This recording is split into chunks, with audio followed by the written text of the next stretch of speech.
La mañana en que el hombre que me juró amor eterno apareció en la portada de todas las revistas de negocios besando a otra persona frente a una catedral llena de políticos, empresarios y cámaras, yo estaba de rodillas en el piso de mi cocina, recogiendo del suelo el frasco de vitaminas prenatales que acababa de tirar por accidente. No lloré, ni grité, ni llamé para exigir explicaciones. Solo me quedé viendo la foto. Gael Ferrer. Mi alfa. El hombre que durante 3 años me había dicho que no podíamos hacer pública nuestra relación porque su familia no aceptaría a un Omega sin apellido útil. El hombre que me había marcado en secreto con promesas, con besos en la frente, con manos temblando sobre mi vientre cada vez que me decía que un día me iba a sacar de las sombras. El hombre que había tomado mi cara entre sus manos menos de un mes atrás para decirme, con esa voz grave que siempre me aflojaba el alma: espérame un poco más, Adrián. Ya casi. Todo esto es por nosotros. Y ahí estaba, casándose con la hija de un senador, con una sonrisa perfecta, con un traje hecho a la medida, con la mano derecha sobre la cintura de una Omega de linaje impecable llamada Valeria Cedeño, mientras los titulares decían que aquella unión consolidaba la alianza entre dos de las familias más poderosas del país. El Imperio Ferrer Cedeño, el futuro de la nación, la boda del siglo. Yo, en cambio, estaba solo en un departamento modesto, con el desayuno sin tocar, el pecho hecho pedazos y una vida creciendo dentro de mí que todavía no sabía si debía existir. Volví a mirar el frasco de vitaminas en mi mano. Luego volví a mirar la revista. Y entendí algo que hasta ese día me había negado a aceptar. Gael no me había dejado por amor. Ni siquiera por cobardía. Me había sacrificado por ambición. Y en el mundo de los alfas que construyen imperios sobre pactos, apellidos, petróleo, acero, puertos y sangre, el amor siempre termina siendo lo primero que se vende. Me levanté despacio. Apagué la estufa. Fui al lavabo, me lavé las manos y limpié con una servilleta la gota de café que se me había quedado en el borde de la taza. Luego tomé mi celular. Tenía 17 llamadas perdidas de Gael. 5 mensajes.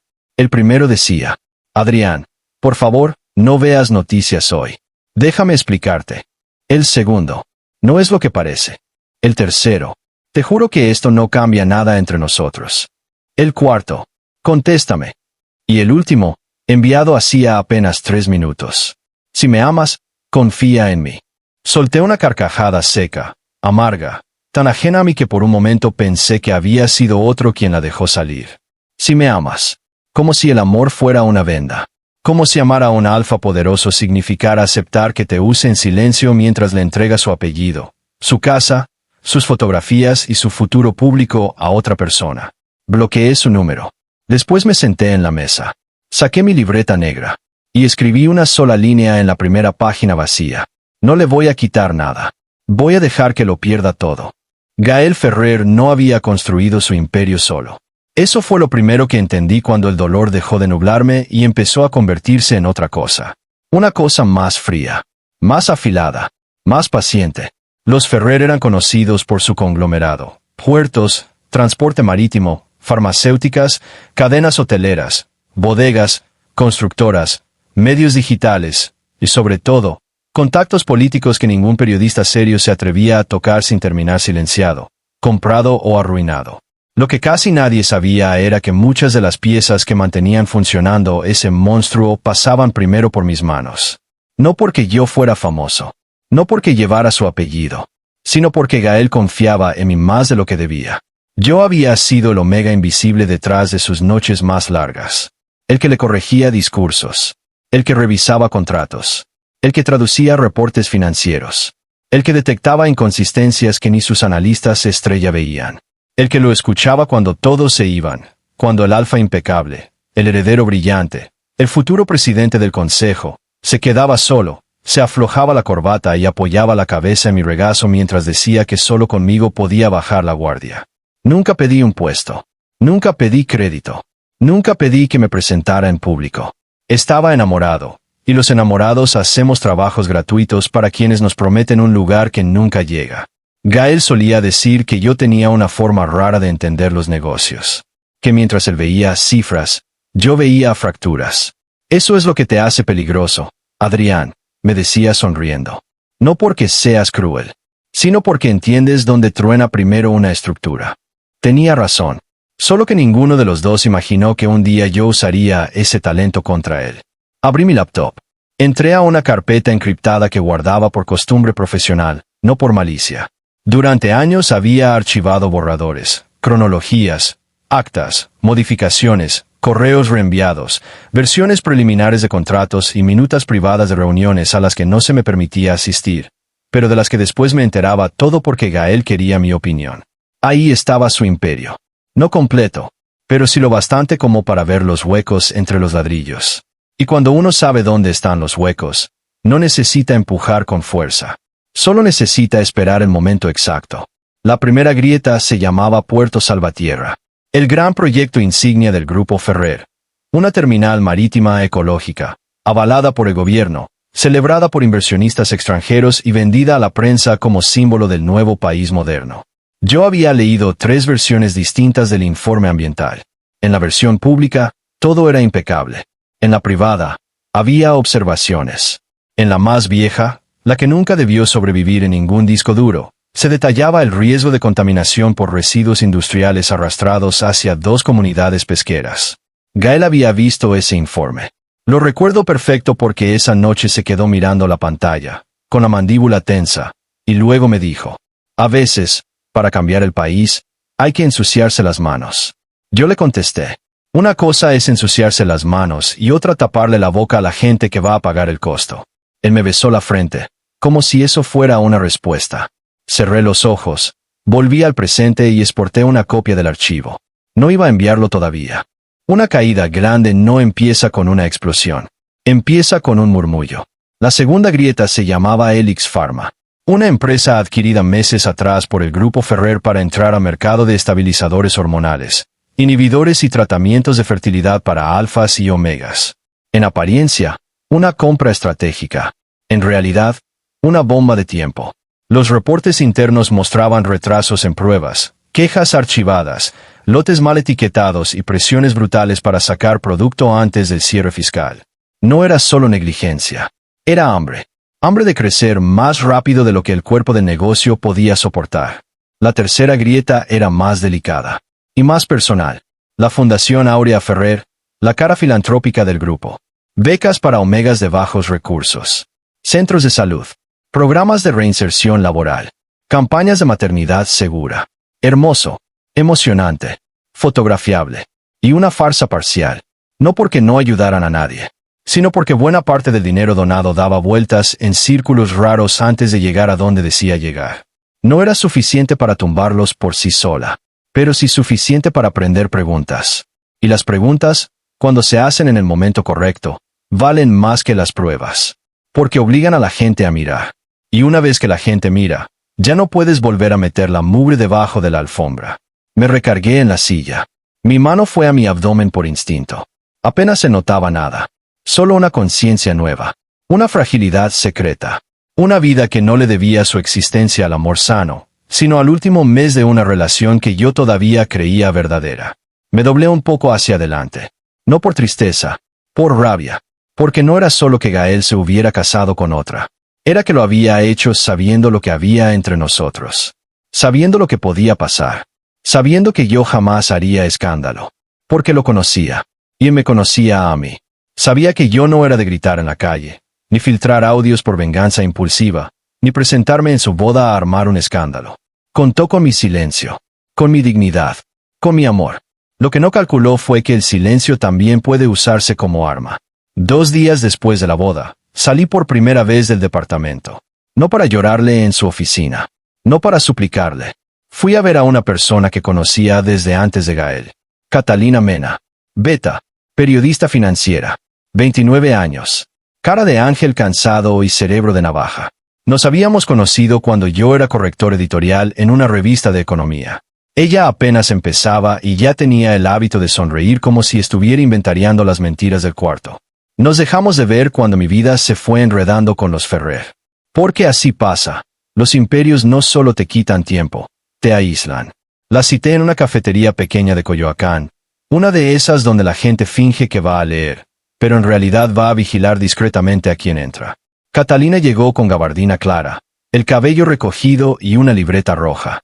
Se sentó, me miró 2 segundos y dijo: Te ves delgado. Y eso en tu caso significa desastre. Qué linda manera de saludar. No me hablaste en más de un año. O te ibas a casar o alguien poderoso te rompió la vida. No respondí enseguida. Ella alzó una ceja. Luego miró mi taza, intacta. Luego mi mano. Luego mi cara otra vez. Fue Gael Ferrer, dijo. No era una pregunta. Suspiré. Catalina se acomodó en la silla. No manches, murmuró. Si eras tú. La miré fijo. ¿Cómo que si era yo? Había rumores. Que el heredero Ferrer tenía a alguien escondido desde hace años. Un Omega. Alguien que jamás aparecía pero influía mucho en sus decisiones. Yo creí que era mito de oficina. No era mito. Ya veo. Nos quedamos en silencio unos segundos. No porque no hubiera nada que decir, sino porque los verdaderos desastres siempre necesitan un pequeño luto antes de empezar a narrarse. Luego hablé. No le conté todo. Le conté lo necesario. Que Gael y yo llevábamos 3 años juntos. Que me prometió formalizar. Que se casó con otra por conveniencia política y financiera. Que yo conocía cosas sobre el grupo Ferrer. Que no pensaba hacer un escándalo sentimental. Que pensaba derribarlos. Catalina me escuchó sin interrumpir. Solo tomó notas mínimas, no de lo que yo decía, sino de fechas, nombres, unidades de negocio. Cuando terminé, dejó la pluma sobre la libreta y preguntó: ¿Quieres justicia o quieres venganza? Quiero que paguen. No es lo mismo. A estas alturas, sí. Catalina negó con la cabeza. No, Adrián. La venganza es personal. La justicia deja registro. Si vamos a tocar a los Ferrer, no puede ser por tu corazón roto. Tiene que ser por todo lo que le han hecho a otros. La frase me atravesó. Porque tenía razón. Y porque yo no había dormido en 2 noches intentando convencerme de que esto no era solo por mí. Hay cosas reales, dije por fin. Puerto Salvatierra, Elix, la fundación. Y probablemente más si alguien empieza a rascar. ¿Tienes pruebas? Tengo rutas. Catalina sonrió apenas. Las rutas sirven. Más de lo que la gente cree. Se inclinó hacia adelante. Pero te voy a decir una cosa. Si entramos en esto, no hay marcha atrás. Te van a vigilar. Van a querer comprarte o destruirte. Y si Gael de verdad te quiso, eso puede volverlo más peligroso, no menos. Mi corazón hizo un movimiento feo, involuntario, al escuchar si de verdad te quiso. Porque ese era el punto más podrido de todo. Todavía no sabía si lo que vivimos fue mentira o si simplemente fui el amor que decidió sacrificar para heredar un trono. Y una de esas cosas duele más que la otra. No voy a correr, le dije. Catalina me sostuvo la mirada. Entonces no empieces nada a medias. Sacó una tarjeta con un nombre escrito a mano. Esteban Quiroga. Abogado corporativo. Odia a los Ferrer desde que le arruinaron la carrera a su padre. No es buena persona, pero entiende cómo se pudren los grupos empresariales grandes. Si te escucha, puede decirnos dónde pegar primero. Tomé la tarjeta. ¿Por qué me ayudas? Catalina se recargó en la silla. Porque te ves como alguien que ya perdió demasiado. Y porque si todo esto es cierto, no solo te traicionaron a ti. Bajó la voz. También usaron tu silencio como parte de su arquitectura. Y eso, Adrián, es imperdonable. La primera vez que Gael apareció frente a mi puerta después de la boda, eran casi las 11 de la noche y yo estaba ordenando documentos en el comedor. No lo dejé pasar. Abrí apenas lo suficiente para verlo. Traía el saco arrugado, los ojos rojos de cansancio y ese aroma alfa que tantas veces me había hecho sentir protegido, querido, reclamado.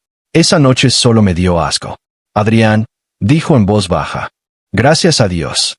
No invoques a Dios parado ahí vestido con el humo de otra boda. Se quedó inmóvil. Le dolió. Lo vi en el gesto pequeño de su mandíbula. Y por un segundo eso me dio satisfacción. Luego recordé todo lo que había perdido y la satisfacción se volvió nada. Necesito hablar contigo. Tarde. No sabes lo que pasó. Vi suficiente. Gael metió una mano por la rendija. No para tocarme, solo para impedir que cerrara. Por favor. Lo miré fijo. Qué fácil era suplicar cuando ya había firmado el matrimonio. Qué fácil era venir a buscar ternura después de entregarle a otra persona el lugar que durante años me dijo que era mío. ¿Qué me vas a explicar, Gael? Pregunté con una calma que me sorprendió incluso a mí. ¿Que te casaste con ella pero me amas a mí? ¿Que fue por la empresa? ¿Que tu padre te presionó? ¿Que un día ibas a arreglarlo todo? Eso, él tragó saliva. Sí me presionaron. Solté una risa seca. Claro. No te estoy mintiendo. No. Ya no hace falta. La foto habló por ti. Gael cerró los ojos un segundo. Mi padre estaba por entregarle la presidencia del consejo a mi hermano. Si yo no cerraba la alianza con los Cedeño, perdíamos la reestructura completa. Había demasiados activos comprometidos. Demasiados empleos. Demasiado. ¿Y yo qué era? Lo interrumpí. ¿Una nota al pie? ¿Un cuarto privado para cuando te cansaras de ser heredero? ¿Tu descanso emocional entre una junta y tu boda política? No digas eso. ¿Por qué? ¿Te incomoda oírlo en voz alta? Él dio un paso hacia la puerta. Te amo. Y ahí estaba. La frase. La misma frase que meses atrás habría bastado para derrumbarme. Esa noche, en cambio, fue como escuchar una canción vieja en la radio de una casa incendiada. No, le dije. Tú me necesitabas. Que no es lo mismo. Sus ojos se quebraron apenas. No sabes lo que sentí cuando te vi bloquearme. Yo sí sé lo que sentí viendo tu boda en la portada de una revista mientras recogía vitaminas del suelo. El color se le fue de la cara. Su mirada bajó a mi vientre de forma involuntaria. Volvió a subir de inmediato. Pero fue tarde. Yo lo había visto. Y él supo que yo lo había visto. El mundo se quedó quieto. Adrián, susurró. No respondí. Gael empezó a respirar más rápido. ¿Estás? No. La mentira salió sola. No, Gael. No estoy nada. Y aunque lo estuviera, no te corresponde saberlo. Él dio otro paso. Yo empujé la puerta. No me cierres. Vete. Por favor. Vete, Gael. Déjame arreglar esto. Entonces lo miré como nunca lo había mirado en 3 años. Sin deseo. Sin ternura. Sin nostalgia. Solo con una claridad helada. No puedes arreglar lo que elegiste. Y le cerré en la cara. Mis manos temblaron durante 10 minutos seguidos después de eso. No por amor. Por control. Porque una parte de mí todavía quería abrir la puerta, golpearle el pecho, preguntarle por qué no me eligió, porque nunca fui suficiente, porque el amor no bastó, porque mi cuerpo, mi lealtad, mi inteligencia, mi compañía y mi fe terminaron convertidos en la antesala de una alianza pública con otra Omega. Pero no lo hice. No le di ese privilegio. Porque estaba empezando a entender algo más peligroso que el odio. El hombre que me había herido todavía me conocía demasiado bien. Y si quería destruir su imperio, lo primero que necesitaba era volverme ilegible para él.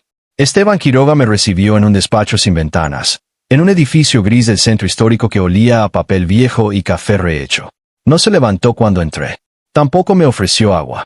Solo me señaló la silla frente a su escritorio y dijo: Catalina Mena no recomienda personas. Recomienda incendios. Espero que valgas la molestia. Me senté. Esteban era un beta seco, de unos 40 y tantos, con ojeras de notario del apocalipsis y una forma irritante de hablar como si ya supiera el final de todas las historias. Le conté lo básico. Sin melodrama. Sin adornos. Sin detalles íntimos. Solo datos. Relación clandestina con Gael Ferrer. Acceso indirecto a información sensible. Boda por alianza. Indicios de irregularidades en 3 frentes estratégicos. Esteban me miró en silencio hasta que terminé. Luego apoyó los codos en el escritorio y entrelazó los dedos. ¿Quieres hundir a Gael o al grupo Ferrer? Si cae uno, cae el otro. Respuesta emocional. Incorrecta. No me moví. Él continuó. Los imperios no caen porque un heredero sea un imbécil enamorado. Caen cuando pierden confianza. Mercados. Banca. Protección política. Narrativa. Licencias. Y sobre todo, cuando las distintas áreas del monstruo dejan de cubrirse entre sí. Sacó una hoja y dibujó 3 círculos que se tocaban. Capital. Estado. Reputación. Si golpeas una sola esquina, sobreviven. Si haces que las 3 se contaminen al mismo tiempo, empiezan a soltarse las manos. Le pasé una memoria con copias parciales de los documentos que había decidido compartir primero. Nada que pudiera vincularme del todo. Lo bastante para probar que no estaba inventando. Esteban la conectó a su computadora. Leyó en silencio. Pasaron 6 minutos. Tal vez 7.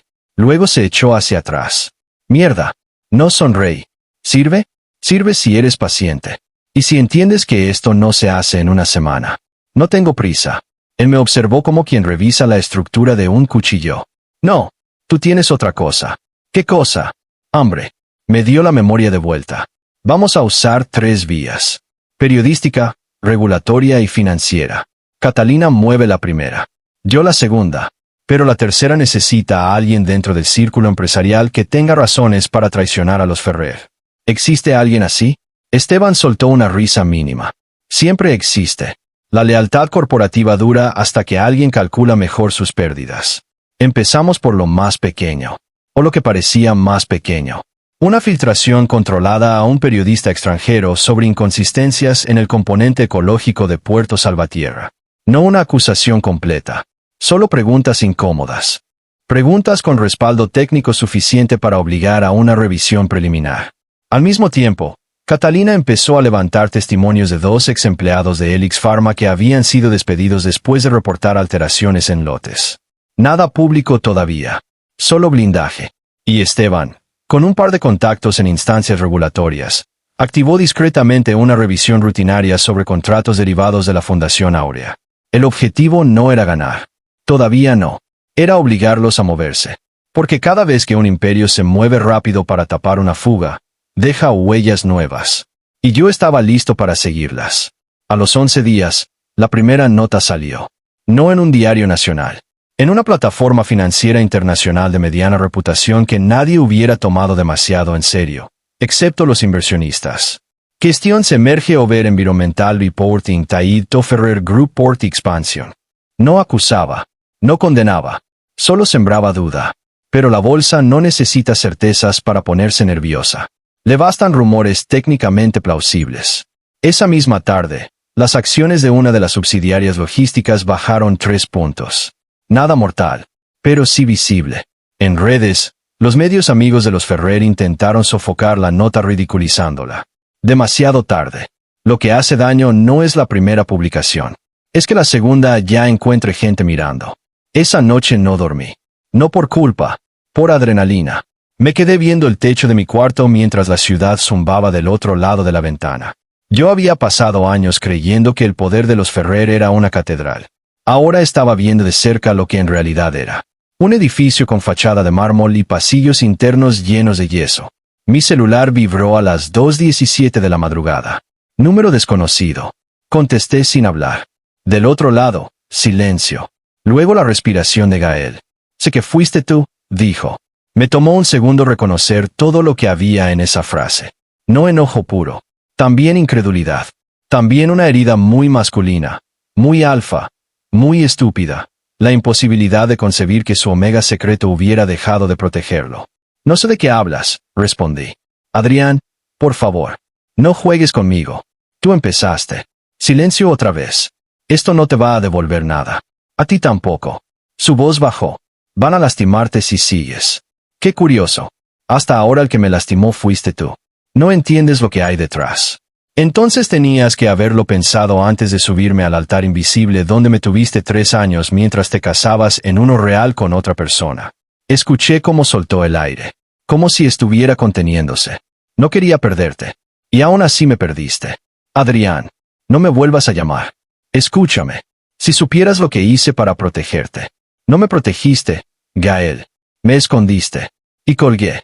Me quedé viendo la pantalla negra del teléfono. Una parte pequeña, cruel y perfectamente despierta dentro de mí sintió placer. No porque él sufriera, sino porque por fin estaba entendiendo lo que yo había sentido al ver su boda. Ese instante exacto en que el mundo se divide en un antes y un después, y de pronto ya no controlas nada. Bien, que lo sintiera. Apenas empezábamos. Un mes después, Valeria Cedeño dio su primera entrevista como nueva esposa de Gael Ferrer. La vi por casualidad en una pantalla del gimnasio al que había empezado a ir porque necesitaba mantener mi cuerpo estable y mi mente ocupada. Hablaron de filantropía, futuro, familia, liderazgo. Valeria sonreía a hermoso. No con maldad, con entrenamiento. Era evidente que llevaba toda la vida preparándose para ser vista. Cuando la entrevistadora le preguntó cómo llevaba los primeros meses de matrimonio, ella respondió: Gael y yo entendemos que una pareja fuerte no se construye solo con amor, sino con visión compartida. Casi se me salió una carcajada en la caminadora. Visión compartida. Qué forma tan elegante de decir transacción. Pero hubo algo en su mirada cuando mencionó a Gael. Un mínimo titubeo. Una sombra. Como si incluso ella, la omega perfecta de apellido perfecto, hubiera notado que su esposo estaba ahí solo a medias. Me bajé de la máquina con el corazón acelerado por otra razón. ¿Valeria sabía? ¿Sabía que había alguien más? ¿Sabía quién era yo? La respuesta llegó sola 2 semanas después. Fue ella quien me buscó. No en público. No por llamada. Me mandó una nota escrita a mano, entregada por mensajería privada en un sobre marfil sin remitente. Necesito hablar contigo. Sé quién eres. Y creo que ambos fuimos usados por el mismo hombre. Nos vimos en una galería cerrada al sur de la ciudad, en un horario en que no había visitantes. Valeria llegó con lentes oscuros, bufanda crema y perfume caro. Demasiado cara para ser una villana simple. Demasiado cansada para ser feliz. Se quitó los lentes apenas nos quedamos solos frente a una pintura abstracta gigantesca que parecía una herida roja. Eres más joven de lo que imaginé, dijo. Tú eres menos tonta de lo que dicen las revistas. Eso la hizo sonreír apenas. Directo. Entiendo por qué Gael. Se detuvo. No importa. Termina la frase. Valeria tragó saliva. Entiendo por qué no pudo soltarte. Yo no respondí. Ella bajó la mirada. No vine a pelear contigo. No tendría derecho. Vine porque ya sé que hubo alguien antes de mí. Y porque sospecho que ese alguien no salió realmente de la historia. ¿Gael te lo dijo? Gael no dice nada. Gael administra silencios. Aquello me golpeó porque era verdad. Se volvió a mirarme. No sé qué tuvieron, pero sé que mi matrimonio no es un matrimonio. Es una alianza con horarios, cámaras y reglas. Duermo con un hombre que a veces se queda viendo una pared como si ahí hubiera enterrado a alguien vivo. Mis dedos se cerraron alrededor de mi bolso. Valeria continuó. No te estoy pidiendo compasión. Solo honestidad. ¿Tú lo amas todavía? La pregunta me tomó desprevenido. Porque una cosa es odiar a alguien y otra admitir que el cadáver del amor todavía respira debajo del rencor. Ya no importa, dije. Sí importa. Porque si todavía lo amas, lo que estás haciendo puede destruirte más a ti que a él. ¿Y si ya no lo amo? Entonces puede destruirnos a todos. Valeria metió la mano en su bolso y sacó una carpeta delgada. Mi padre no me enseñó a sobrevivir en la alta sociedad, siendo ingenua. Antes de casarme, investigué a los Ferrer. No encontré nada ilegal contundente. Pero sí movimientos que me parecieron raros alrededor de Elix y de una serie de fideicomisos de infraestructura. No supe qué hacer con esto. Ahora creo que tú sí. Me entregó la carpeta. No la tomé de inmediato. ¿Por qué ayudarme? Su sonrisa fue triste. Porque no soy la reina de este tablero. Soy otra pieza con vestido caro. Y si Gael cree que puede usar mi apellido y mi cuerpo para consolidarse mientras entrega lo que siente a escondidas, entonces él tampoco me conoce. Tomé la carpeta. Esto es contra él o contra tu padre. Contra todos los hombres que creen que las uniones se firman sobre la espalda de los demás. La miré largamente. Era la primera vez desde que todo empezó que veía a otra víctima clara de la maquinaria. No una enemiga. No una rival romántica. Otra persona atrapada en una arquitectura hecha por alfas con hambre de trono. No te prometo que salgas ilesa, le dije. No vine a pedir eso. Valeria se puso de nuevo los lentes. Antes de irse, se volvió apenas. Por cierto, creo que Gael sospecha algo más. Mi cuerpo entero se tensó. ¿Qué cosa? Que hay una razón por la que no lo miraste nunca más como antes. Y Gael no soporta los vacíos. Tarde o temprano va a descubrir que le ocultas. Su mirada bajó otra vez, apenas un segundo, hacia mi abdomen. Luego se fue. Yo me quedé quieto frente a la pintura roja sintiendo como el aire de museo se volvía demasiado delgado para respirar. Catalina y Esteban confirmaron lo que Valeria trajo. No solo había inconsistencias. Había una ruta de endeudamiento cruzado entre subsidiarias del Grupo Ferrer para inflar la fortaleza aparente de sus nuevos proyectos. Era sofisticado. No necesariamente ilegal en todos sus componentes, pero sí lo bastante frágil como para colapsar si varios frentes de credibilidad se abrían al mismo tiempo. En palabras simples, el imperio no estaba hecho solo de dinero real, sino de confianza apilada sobre maniobras agresivas. Si el mercado se asustaba, los bancos se ponían rígidos. Si los bancos se ponían rígidos, los proyectos se frenaban. Si los proyectos se frenaban, los aliados políticos se distanciaban. Si los aliados políticos se distanciaban, la prensa dejaba de callarse. Y si la prensa dejaba de callarse, hasta los viejos pecados empezaban a oler. Fue entonces cuando tomé la decisión más dura de todas. No iba a esconder más mi embarazo ante todos los involucrados. No en público, pero sí ante mi equipo. Porque ya no podía seguir fingiendo que esto era una guerra limpia, sin consecuencias colaterales. Catalina fue la primera en enterarse. Estábamos revisando una línea de tiempo de filtraciones posibles cuando me vio palidecer, correr al baño y volver 10 minutos después con los ojos humedecidos y la boca apretada. No preguntó enseguida. Esperó a que me sentara. Luego dijo, ¿cuánto? 12 semanas. Catalina cerró los ojos. Mierda. Sí. Gael sabe. Lo sospecha. Se levantó, dio una vuelta corta por la oficina y luego se quedó frente a mí con las manos en la cintura. Esto cambia todo. No cambia nada. Adrián, no seas imbécil. Claro que cambia todo. No voy a detenerme. No te estoy diciendo que te detengas. Te estoy diciendo que ahora el nivel de riesgo es distinto. Me froté la cara con ambas manos. No quiero que piense que eso le da derechos. Catalina se agachó frente a mí. Su voz fue más suave. Escúchame bien. No le debes el silencio. No le debes el acceso. No le debes el perdón. Pero sí te debes a ti mismo entender que tu cuerpo ya no está peleando solo por orgullo. Me quedé mirando el piso. No sé si quiero tenerlo. La confesión salió rota. Honesta. Terrible. Catalina no se escandalizó.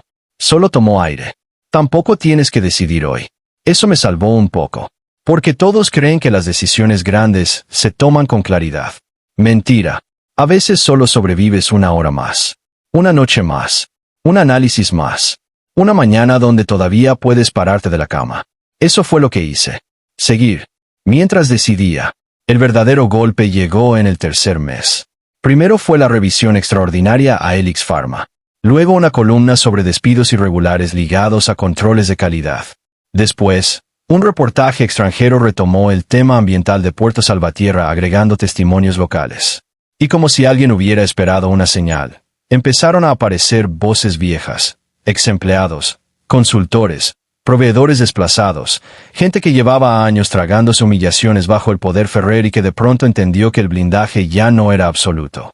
No todas las historias eran bombas, pero juntas hacían una sola cosa, ruido. Y el ruido quita sueño. Una noche, mientras yo salía de una revisión médica, vi la camioneta negra al otro lado de la calle. No necesitaba acercarme para saber de quién era. Gael estaba adentro, solo, con las manos sobre el volante. No bajé la mirada. Tampoco me acerqué. Seguí caminando. Él arrancó lentamente y se detuvo junto a la banqueta. Bajó el vidrio. Sube. No, Adrián, ya sé que viniste al médico. Necesitamos hablar. No me sigas. Dime que no es mío y me voy. El mundo se me congeló por un segundo. Luego me acerqué a la ventana. No lo suficiente para tocarlo. Lo suficiente para que entendiera el tamaño de su error. ¿Eso es lo primero que vas a preguntar? Dije muy despacio. ¿Si es tuyo? Gael apretó la mandíbula. No fue así. Sí fue así. Estoy preocupado. No tienes derecho. Si estás esperando un hijo mío, claro que tengo. No termines esa frase. Mi voz salió más baja de lo normal. Y quizá por eso fue peor. Porque no estaba histérico. Estaba exhausto. No eres mi pareja, seguí. No eres mi refugio. No eres el hombre que me eligió. Eres el alfa que me escondió 3 años y luego se casó por estatus. No vengas ahora a jugar a la responsabilidad porque te enteraste tarde de las consecuencias de tu propia cobardía. Gael se quedó quieto. Nunca lo había visto así. No derrotado, pero sí fracturado. Yo iba a decírtelo todo, dijo. ¿Cuándo? ¿Después de la luna de miel? ¿Después del primer comunicado de prensa con tu esposa? ¿Después de heredar el consejo? ¿Cuándo me tocaba dejar de ser secreto? Él cerró los ojos. Te amo. Y sin embargo me hiciste esto. No planeé que llegáramos a este punto. Las peores ruinas siempre las deja la gente que no planea. Intenté alejarme. Gael abrió la puerta y bajó del vehículo. Me tomó del antebrazo. No con violencia. Con desesperación. Mala idea. Lo vi. Él también lo vio. El instante exacto en que mi expresión cambió y entendió que ya no podía tocarme como antes. Me soltó de inmediato. Perdón, dijo. Esa palabra, viniendo de él, sonó inútil. Gael, murmuré, cansado. Ya no sé qué parte de ti es la que me habla. Si el hombre que me juró una vida o el heredero que me calculó como daño colateral. Sus ojos se humedecieron. De rabia, de dolor o de impotencia. No supe. Ambos, admitió. Esa honestidad llegó muy tarde. Y por eso fue peor. Entonces escucha tú también, le dije. No pienso esconderme más. Ni de ti, ni de nadie. Y si esto que llevo dentro llega a nacer, no lo va a hacer en la sombra donde tú quisiste meterme. Gael palideció. Adrián, vete. Déjame ayudarte. Ya me estás ayudando. Frunció el ceño. ¿Cómo? Lo miré un segundo más. Cayéndote. Me di la vuelta. Y esta vez no intentó seguirme. Los Ferrer reaccionaron como reaccionan todos los gigantes, tarde y con arrogancia. Su primer error fue negar. El segundo, subestimar. El tercero, atacar a la gente equivocada. Intentaron desacreditar periodistas, mover contactos regulatorios, intimidar exempleados y filtrar rumores sobre competidores resentidos.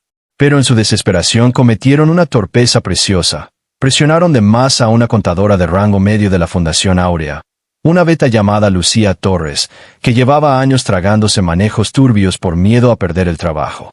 Catalina la encontró antes de que los Ferrer lograran blindarla. Lucía no era heroína.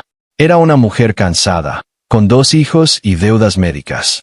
Pero tenía copias, transferencias, instrucciones alteradas, tablas maquilladas y, sobre todo, un audio. En el audio se escuchaba a uno de los operadores financieros del grupo explicando cómo maquillar temporalmente ciertos destinos de donativos para cerrar trimestres sin alarmar a los aliados del consejo. No aparecía Gael, pero sí aparecía el nombre de su padre. Y eso ya no era una grieta, era un tendón cortado. La publicación salió en cadena, primero medio digital independiente, luego una revista de negocios, luego 2 programas nocturnos y finalmente un diario internacional. La reputación de la fundación se vino abajo en 48 horas. Hubo protestas frente a 2 sedes. Los Cedeño empezaron a tomar distancia pública. Y por primera vez, en una entrevista breve, le preguntaron a Gael Ferrer si su matrimonio había sido una unión estratégica para contener la caída reputacional del grupo. Lo vi responder desde mi sala. Impecable. Serio. Demasiado tenso.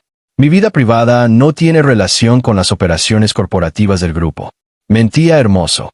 Como todos los hombres acostumbrados a ser obedecidos. Pero ya no bastaba. Porque cuando una figura poderosa tiene que aclarar demasiado, el público deja de ver fortaleza y empieza a oler miedo. La caída final no llegó como yo imaginé. No hubo una sola noche cinematográfica donde todo explotara. Fue más lento, más humano, más cruel. Consejos de emergencia, reuniones canceladas, créditos congelados, socios nerviosos, directivos renunciando por motivos personales. Columnistas que antes adulaban a los Ferrer ahora escribiendo sobre la preocupante opacidad del modelo de crecimiento.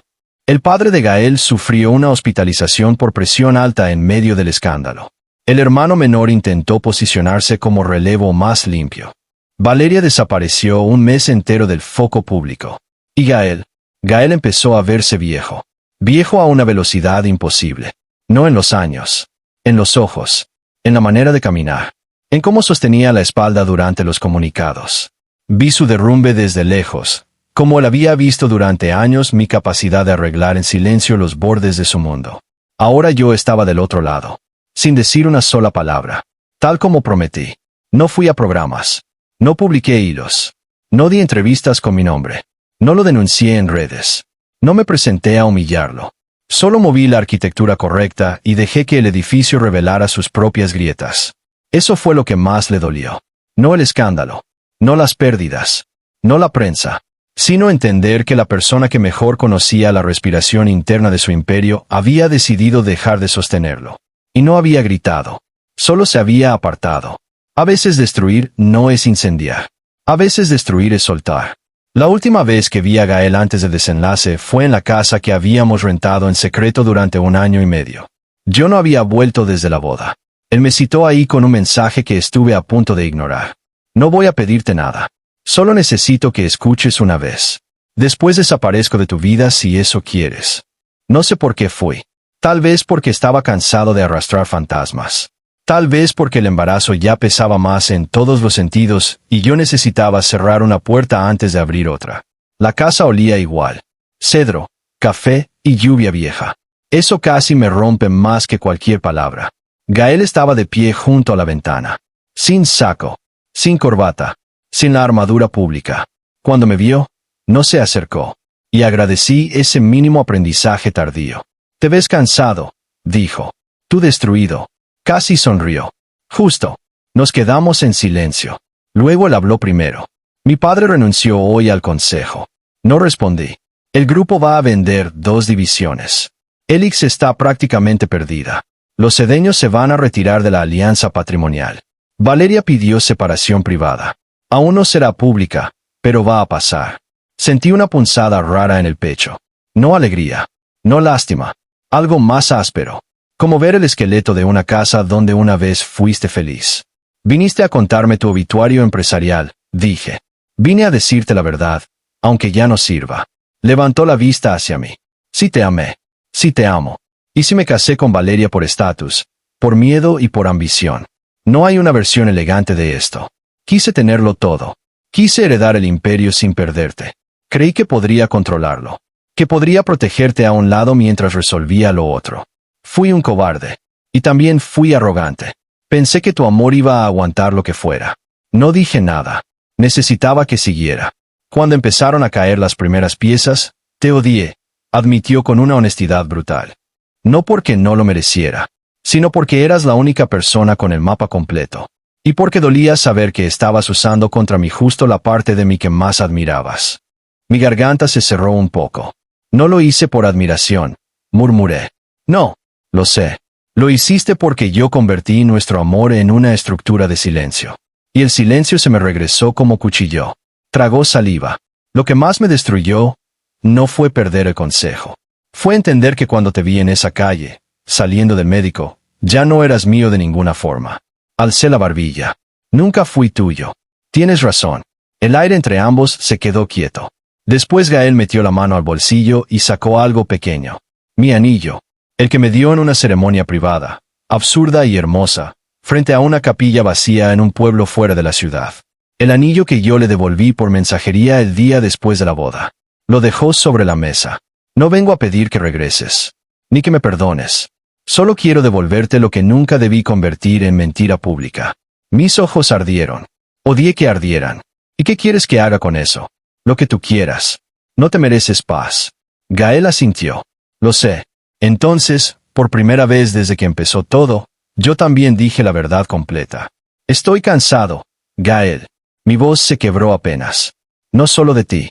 De odiarte. De pelearte. De cargar esto solo. De no saber si lo que vivimos fue real, o una versión bonita del encierro. Él se quedó inmóvil. Fue real, dijo. Lo miré con lágrimas que no quería derramar. Entonces fue peor. Y ahí se rompió algo en su rostro. No su imagen. No su orgullo. Él. El hombre. No el Ferrer. No el heredero. El hombre. Se llevó una mano a la boca, respiró hondo y asintió como quien acepta una sentencia merecida. Sí, susurró. Fue peor. Tomé el anillo de la mesa. Lo cerré en mi puño. Y entendí que no quería seguir viviendo en la órbita de ese dolor. Ni para amarlo. Ni para destruirlo. Ya lo había hecho. El imperio estaba herido de muerte. Lo demás ya no me pertenecía. No voy a volver contigo, dije. Lo sé. Y no te prometo que un día te perdone. No lo espero. Si este hijo nace. Gael levantó la mirada. No te debo la paternidad automática. No te debo entrar y salir de su vida como gesto de redención. Si vas a estar, será bajo mis condiciones. Sin apellidos como armas. Sin esconder a nadie. Sin comprar cariño con seguridad. Sus ojos se llenaron de algo que no supe nombrar. Dolor. Esperanza. Vergüenza. Todo junto. Acepto, dijo. Todavía no te estoy dando nada, aclaré. Lo sé. Asentí. Guardé el anillo en mi bolsillo. Y caminé hacia la puerta. Antes de salir, me detuve un segundo. No por nostalgia. Por cierre. No destruí tu imperio porque te casaste con otra, dije sin voltear. Lo destruí porque pensaste que yo me iba a quedar quieto mientras me borrabas para construirlo. Abrí la puerta. Y porque un imperio que necesita eso para sostenerse ya estaba podrido desde antes. Salí. No miré atrás. Esta vez de verdad no. Epílogo. 6 meses después, la lluvia caía sobre la ciudad como si quisiera lavarla de algo que ni siquiera ella entendía. Yo estaba sentado junto a la ventana de mi nuevo departamento, con una manta sobre las piernas y una taza de té tibio en las manos, viendo cómo el reflejo de los coches partía a la calle en líneas temblorosas de luz. Había cambiado de número, de colonia, de rutina. Catalina seguía en mi vida, más insoportable y más leal que nunca. Esteban había aceptado, a su manera, que yo ya no era el incendio sino alguien que merecía llegar vivo al día siguiente. Valeria estaba separada legalmente y manejaba, para sorpresa de todos, una pequeña red propia de apoyo jurídico para omegas atrapados en matrimonios arreglados de élite. Supongo que al final ella también decidió convertir su herida en estructura. Del grupo Ferrer quedaba mucho dinero. Sí, pero ya no quedaba aura. Y en los negocios, perder el aura es empezar a perder el reino. Gael renunció a la presidencia ejecutiva por motivos de salud y reconfiguración estratégica. Los medios lo vendieron como una transición elegante. Los que sabían leer grietas entendieron otra cosa. Nunca volvió a buscarme como antes. Cumplió. Mandó una sola carta, escrita a mano, 2 meses después de nuestra última conversación. No pedía nada. No justificaba nada. Solo decía que estaba dispuesto a asumir la parte que yo le permitiera asumir cuando llegara el momento. No la contesté. No todavía. Porque hay perdones que no se redactan rápido. Y vínculos que, si sobreviven, tienen que hacerlo ya sin mentiras. Me llevé una mano al vientre, ahora redondo, pesado, real. La primera vez que sentí la patadita me puse a llorar solo en la cocina. No de miedo. No del todo. Más bien de esa extraña mezcla de duelo y esperanza que solo existe cuando algo nace exactamente en el lugar donde tú creías que todo había muerto. Ya no pensaba en ese bebé como una consecuencia del desastre. Pensaba en él como una pregunta nueva. Una que no tenía nada que ver con imperios. Ni con apellidos. Ni con hombres que creen que amar y poseer son la misma cosa. Encima de la mesa, junto a una libreta abierta, seguía guardado el anillo. No me lo había vuelto a poner. Pero tampoco lo tiré. No porque quisiera volver, sino porque me recordaba una verdad importante. Yo sí fui amado, aunque me amaran mal. Y sobreviví incluso a esa forma torcida de amor. La libreta negra donde había escrito mi primera promesa seguía conmigo. La abrí. En la primera página aún estaba aquella frase. No le voy a quitar nada. Voy a dejar que lo pierda todo. La leí en silencio. Luego sonreí, cansado, más sabio, menos roto. Y escribí debajo otra línea. Ahora me toca construir algo que no necesite destruirme para existir. Afuera siguió lloviendo. Adentro, por primera vez en muchísimo tiempo, sentí paz. No una paz perfecta. No de cuento. No de esas que borran el pasado. Una paz más adulta. Más cicatrizada. La paz de quien ya vio caer un imperio y entendió que, al final, lo único verdaderamente poderoso no era el apellido del Alfa que lo traicionó, sino el silencio del Omega que se negó a desaparecer. Y en ese silencio, al fin, empecé de nuevo.